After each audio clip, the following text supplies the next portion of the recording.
अहंकार में जब जीव होता है तो उससे कहो कि तुम लायक नहीं हो, तो कहता है कि नहीं नहीं, तुम्हें क्या पता मैं कितना लायक हूँ, मैं कितना महान हूँ, मेरे में कहाँ है वासनाएं, मुझ में कहाँ है गलतियां, मैं तो बहुत लायक हूँ।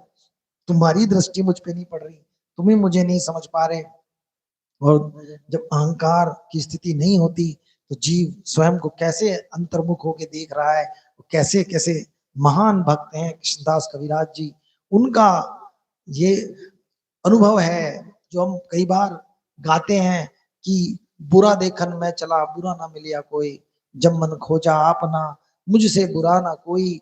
ऐसा अनुभव है संतों का, लेकिन हमारा अनुभव है भला देखन मैं चला भला ना मिलिया कोई, जब मन खोजा आपना तो मुझसे भला ना कोई।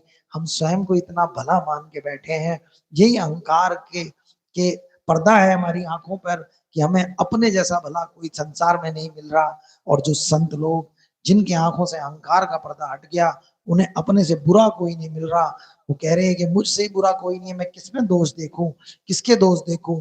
और हम दिन रात दूसरों के दोष देख रहे हैं, क्यों? क्योंकि हमें अपने आप को ही भला समझ रहे हैं।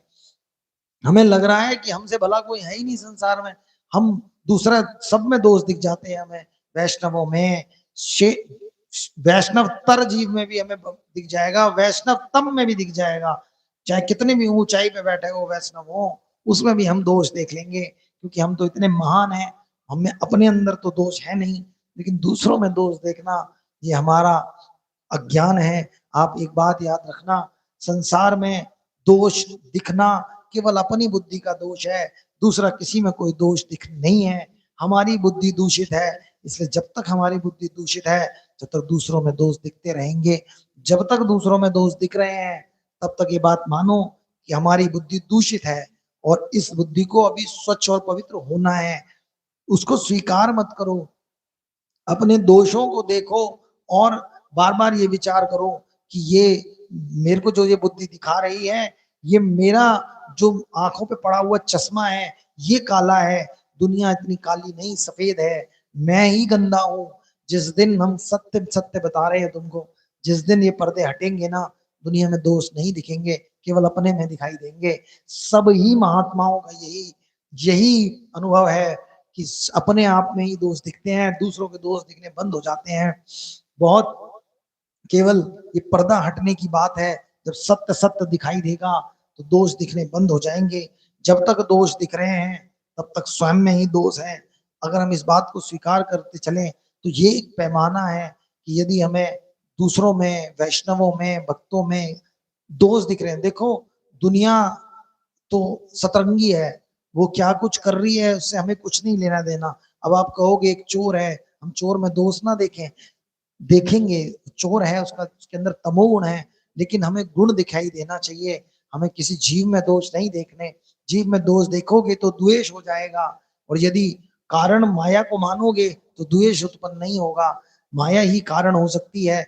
हम भी तो रजोगुण के मारे हैं, हमारे में तो बहुत सारे अवगुण हैं, तामसिक अवगुण भी हैं। देखो गुण दोष सर्वत्र हैं, हो सकता है किसी में ये दोष हो तो कुछ उसमें गुण भी हो, लेकिन हमारे अंदर यदि दो गुण भी हैं तो चार हमारे अंदर भी दोष होंगे। बस फर्क इतना ही है, सब एक दूसरे के केवल दोष देखते हैं, गुण नहीं देखते, गुण केवल अपने देखते हैं। यही दृष्टि है, यही अहंकार का पर्दा है। अहंकार अपने अंदर दोष नहीं देखने देगा, और जब अहंकार उतरता है तो जो दूसरों में दोष नहीं देखता जी, यही है कृपा भगवान की। अहंकार जाने का यही सबसे बड़ा पैमाना है, फिर दूसरों में दोष दिखाई नहीं देंगे, केवल अपने में दिखाई देंगे। दूसरों से कोई इतना मतलब नहीं रह जाएगा, कोई किसी के दोष बताएगा भी तो आप कहोगे बस कोई बात नहीं, हमें उससे क्या लेना देना, हमें दोषों से किसी का क्या लेना देना। इस तरह से होता है। आप समझो, दूसरों में दोष दिख रहे हैं, वो किसी में भी, जब तक कम से कम भक्तों में, वैष्णवों में, संतों में दोष दिख रहे हैं तो भाई बहुत गंदी है हमारी बुद्धि, किसी तरह से भी भगवान की भक्ति करने के हम लायक नहीं है। उनकी कृपा है, अगर चैतन्य महाप्रभु की कृपा है, वो हम जैसे अधम नीच पापी जीवों को, जो वैष्णवों तक में दोष देख रहे हैं, भक्तों में दोष देख रहे हैं, संतों में दोष देख रहे हैं, उन पर भी कृपा बना रहे हैं अपनी। ऐसे कृपा सिंधु चैतन्य महाप्रभु नित्यानंद प्रभु की हम शरण में हैं।